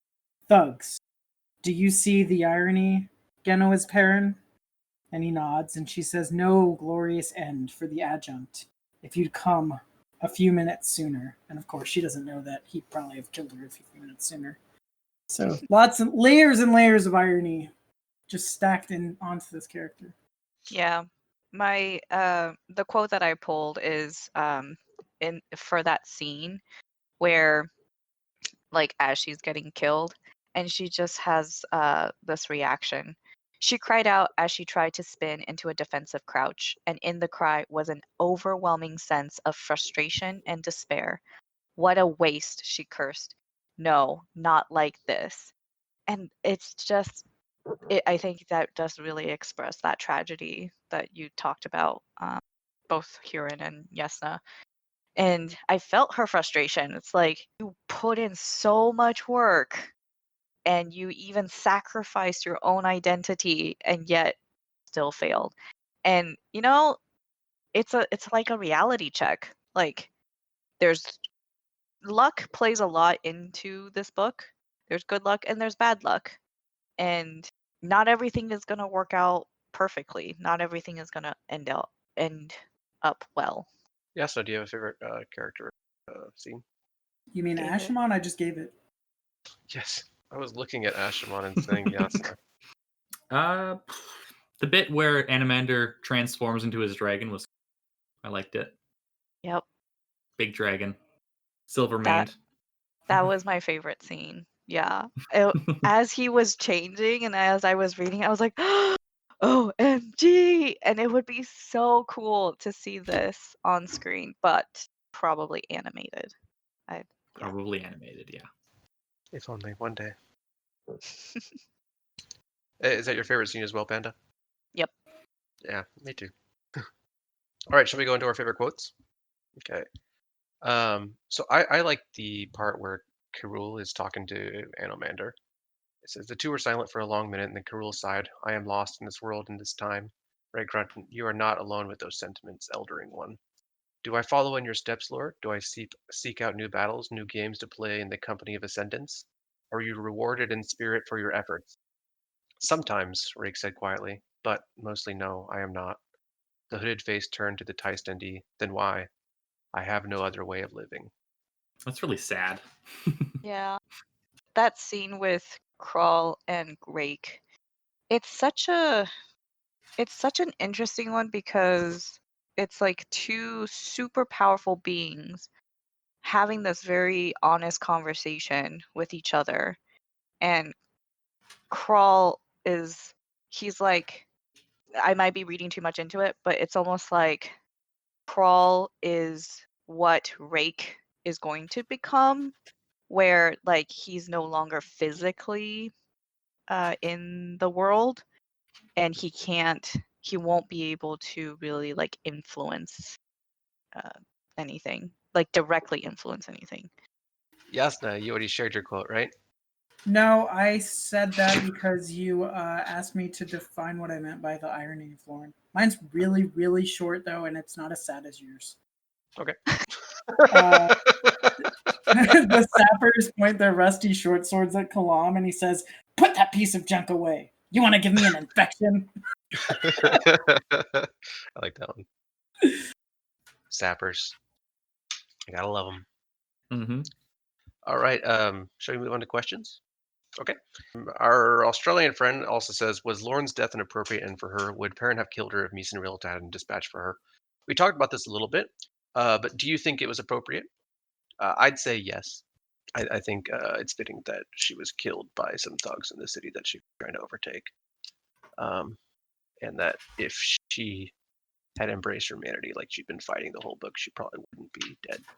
Panda? Yeah, I think the moment where in previous chapter, where she like basically said, you know, when the time comes, there can be no doubt. Like that was the moment that really sealed her fate. I was hoping that she would have a redemption arc that ended much better, and I honestly I wasn't very confident that she was going to get a happy ending. When her ending actually happened, I was like, yeah, I wouldn't change it. I would change a small thing. I would have Meeson and Realta be the only ones that are responsible for her death, rather than the Crimson Guard intervening out of nowhere. I don't think they actually injured her. They just made her run away. No, they do. I think The guy with two swords injures her a bunch. Yeah. Okay, that's fair. Yeah, they did come out of nowhere. I mean, well, while we were reading and it was like, oh, who's protecting Crocus? Like, who could it be? And then all of a sudden it's the Crimson Guard. You're like, oh, okay. Actually, Yeah. that's my question. It is foreshadowed. It is foreshadowed, yeah. So this was my question for the chapter: is who caught the original setup or foreshadowing on their first read for this? I didn't. It took till like my third read to catch the original setup for it. I did not, but when you're reading it again, it's brilliant. I think. So I love that scene. For listeners who didn't catch it, it's the scene where Brood and Kaladin, Brood, and Crone are talking, and he talks about sending the Crimson Guard to like help him protect the coin bearer, basically. Yeah. There's And a lot of subtext. Yeah, no, totally. every time I read Coin Bearer, I also think of Ring Bearer. It's just there. Anyway. Throw the ring into the lake. So she asked do you think Perrin would have killed her? And I think he would have, but I think he would have been wrong too. Yes, I agree. I don't think she was guilty of any of the things that he thought that she was. Agreed. Mm-hmm. And it's sad because she liked him. Yeah. I'm glad that he didn't kill her, because I think that would have broken him. Mm-hmm. All right, chapter 24. There's a badass fight. As Vorkin is about to kill Baruch and Deridan, she is stabbed by the Teist assassin, and Crocus is there to save the day with bricks. Vorkin leaves and enters the Azath with the Ralik Nom. Cole wakes up and helps the bridge burners. Dujek and Co. are going to revolt to fight the Panyan Seer. Whiskey Jack is injured.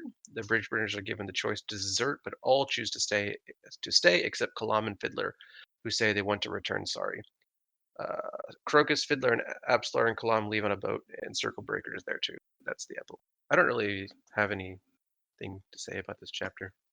Panda? Cole was great for me, where like all of this conversation is happening and he was like completely out, and then he wakes up and then it's just like surrounded by the bridge burners and he's listening in on all their plans. And then he just goes like, "So tell me, Paran, do you soldiers need any help getting out of Darujistan?" I just thought that was a nice touch. Yeah. Ash? I really liked the scene with Vorkin, except for the end, because I wanted Vorkin to kill Baruch. I thought that would be a neat end.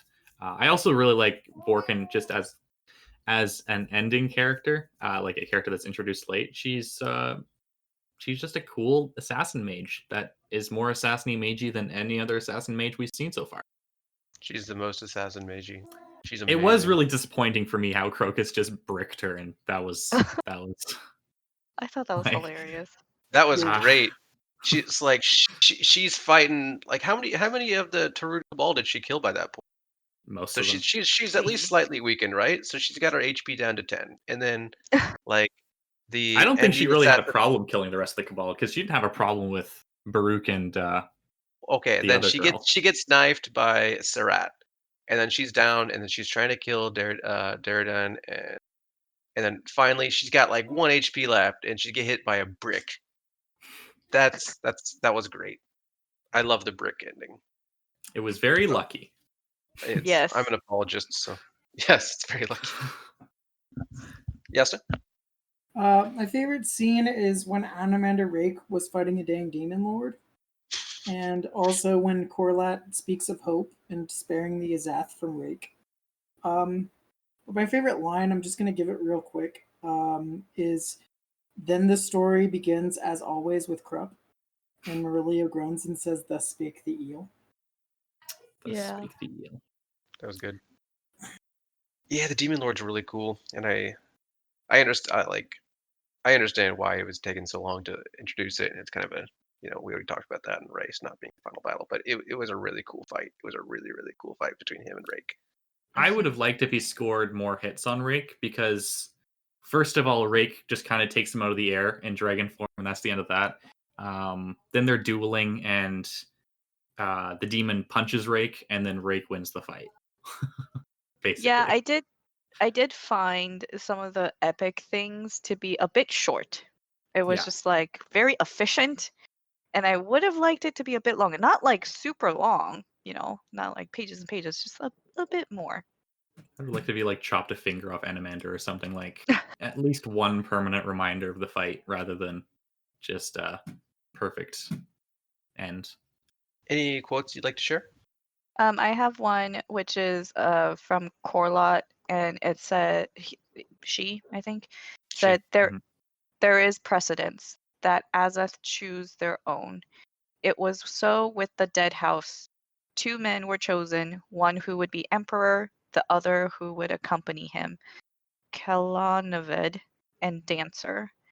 I think that's foreshadowing for things that'll happen in the next book. Since Ralik and Vorkin went into the house, I don't exactly know what to expect, but something. Maybe. So, shall we go into questions then? Yeah, unless any of you have any thoughts on the epilogue. I don't. I like that Circle Breaker was there. Yeah, that was mine too. Just a nice nod to Circle Breaker, basically being able to start his new life. And I think it's funny that they're like, okay, let's get on this boat, and Kalam and Fiddler are going to go help Absalar, and Crocus is there too. Yeah. I mean, Crocus and his girls. Do you have any questions, Panda? I guess we could just go to questions on the book as a whole. Yeah, the last books. mainly it's just dead house. Like the word was used in this book at the end, and the next book is called Dead House Gates. So there's a thread there. I'm ready. I'm gonna go start that book very soon. So not really a question. Ash, do you have any questions? Nope. Okay. I have one. Cotillion said that the way he used sorry was merciful. And do you think that's true? I Ash? assume that he used her to commit a variety of horrific deeds, and not having memory of that is probably a good thing, yeah. Panda? I echo that. I think that killing hundreds of people and kidnapping a girl and stealing her mind is not merciful. And I think it was a bad thing. And because he's so powerful, he thinks that he could just use whoever he wants. Well, I think his merciful thing was more related to not having Absalar know what he was doing while he was in our body. I Yeah, agree yeah. that slaughtering people is not generally merciful. It just kind of comes off as a guy saying, "Yeah, I did all these bad things, but I was really sorry about it." I mean, he said he was sorry, so He became Her sorry. name is also yeah. yeah. Oh, Yeah. that was a good choice by Erikson. I think getting to what Ash was saying, like Paran knew he was being used, yet he still went along with it. Like he had a choice. Sorry, on the other hand, she did not have a choice. And so I think in a way it is more merciful in that Cotillion took the choice away from her. So it wasn't like she can't be blamed for it, whereas Paran, he can be blamed for his actions because he chose to do them. Yeah, I agree. All right. So, do we have any final thoughts about the book as a whole? I suppose this is mostly just for Ash. For our listeners, we will be having a spoiler-free review. Well, it's sorry. The first part of it will be spoiler free, and then we'll go into spoilers because Ash will ask questions that can be spoilered. Yeah, Pata, do you want to explain that? Yeah, so the idea is that we're going to have an episode where we do like a reverse interview with our Malazan primer. I, the newbie, asked Hurin and Ashaman questions about how a newbie could approach reading Malazan. So we're going to do a similar thing, but this time Ashaman is going to ask me and the solution, who he also just read Garden for the first time. Ash is going to ask us questions about our reading experience. The first part will be spoiler free, and then we'll get into spoilers in that as well. Looking forward to it. I will also give my thoughts, of course. Yes. You're not allowed. So I guess I'll start with my final thoughts of the books. So as I was reading this, and I think every time I read this, it always kind of bothered me how death in the series, I think, was not real. So let's think about it. How many characters are brought back to life in this story? We got Kirul. I know it's technically he wasn't dead, but he was basically dead. Tattersail, Paran, Hairlock, two Hounds of Darkness, Raced. I think he still falls in the same category as Kirul. Riga, kinda. Wow, I wouldn't say Riga. I think she mostly goes away after this. I mean, she was killed, and then she found her life again inside of another. Yeah, but that was like she like implanted herself in Absalar, but she was like struck dead. Then think that it would counts. apply for Hairlock as well. Yeah, That's true. and I still think it counts. Sorry, she was dead. She was resurrected at the very least. She wasn't dead. Tool, he says that before he was awoken by it didn't happen in this book, so I guess it doesn't count. But It was like a metaphorical death that he had. yeah, he's dead. He's just still less dead. I don't know. He's only undead. I won't count Tool. But it always kind of bothered me, and it still kind of does. But I think when there are that many resurrections, it just kind of becomes a theme. And I'm wondering, I have no idea what it means. Do you have any thoughts? I'm looking for guidance here. I think it's just a fact of the universe that death, well, like death in this series, it's not trivial, like a lot of other series can make it out to be. And someone dying is a very important thing that happens. But yes, as you say, people can be brought back, and just because someone's dead doesn't mean they won't show up again. I think Erikson treads a very fine line, and I think for the most part he does it very well. I would have liked to see more trauma on the part of Piran being brought back, because he's kind of the same person as he was before he died. I would have liked to see him more damaged by the encounter, especially because when he's unconscious and they're examining him, Mallet's like, "Oh, whoever healed him didn't care for the healing of his spirit as well."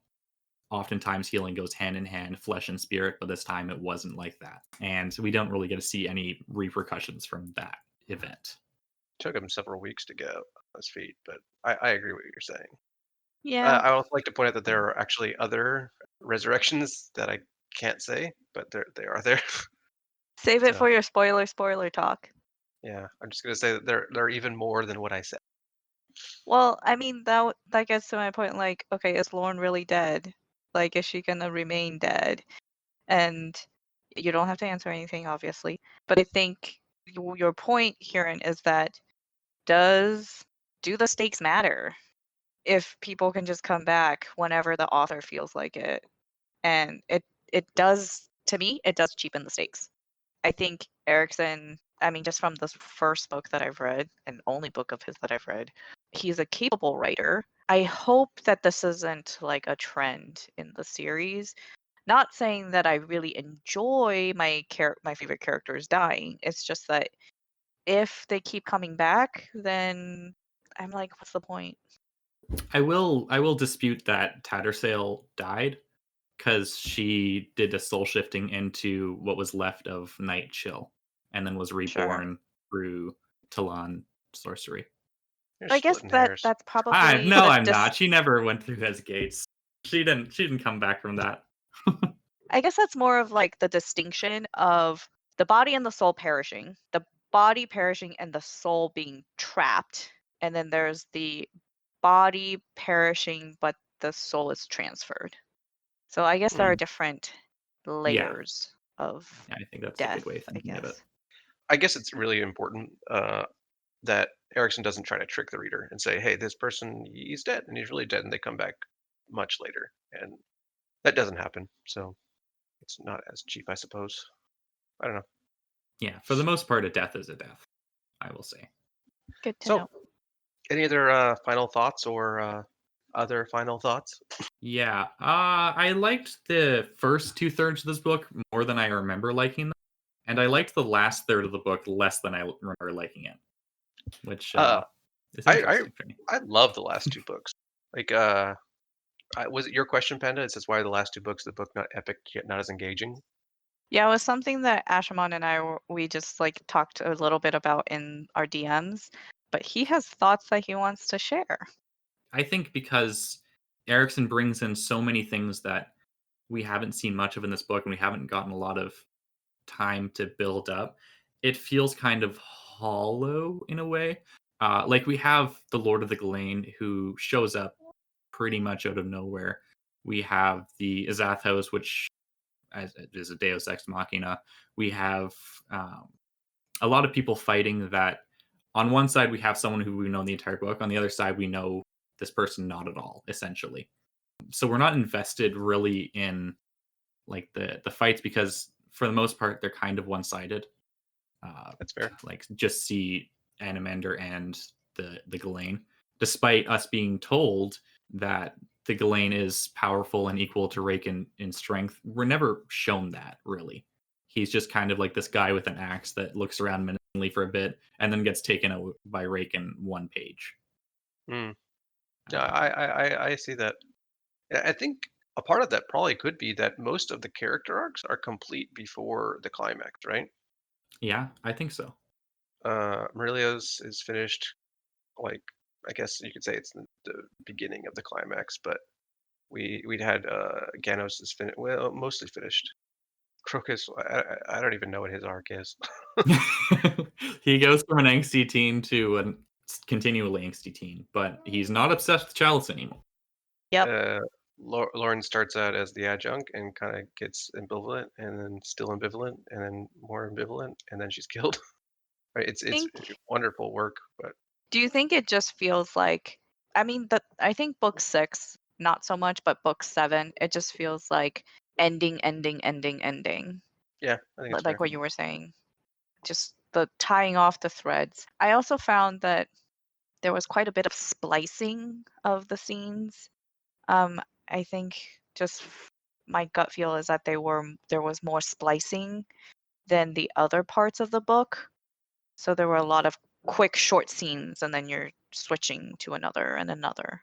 If it almost felt like Playing the you're fight. reading, yeah, it almost felt like you're reading a screenplay, which kind of makes sense in that this whole thing started off as a movie pitch, which I could see it as a film, but the reading experience, it kind of just disrupted the momentum for me.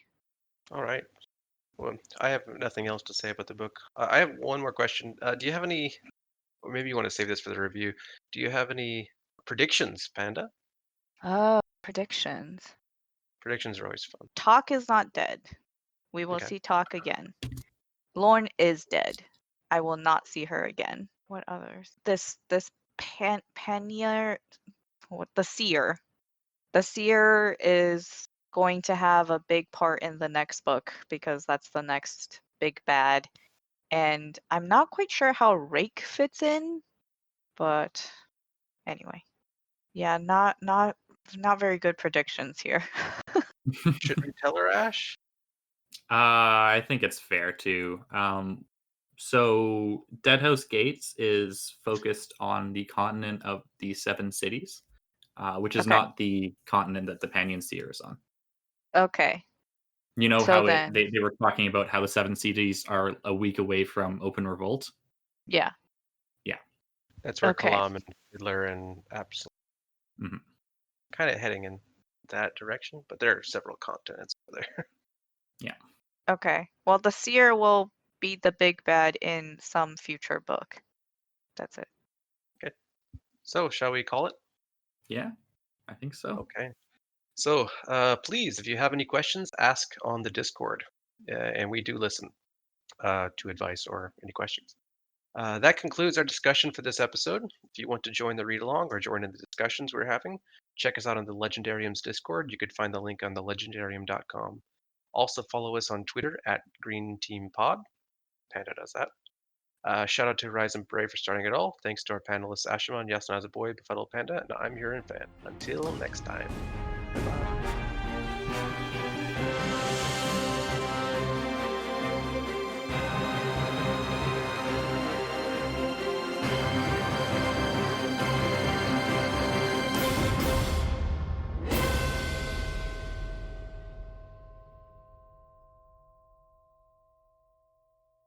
Ash is smiling.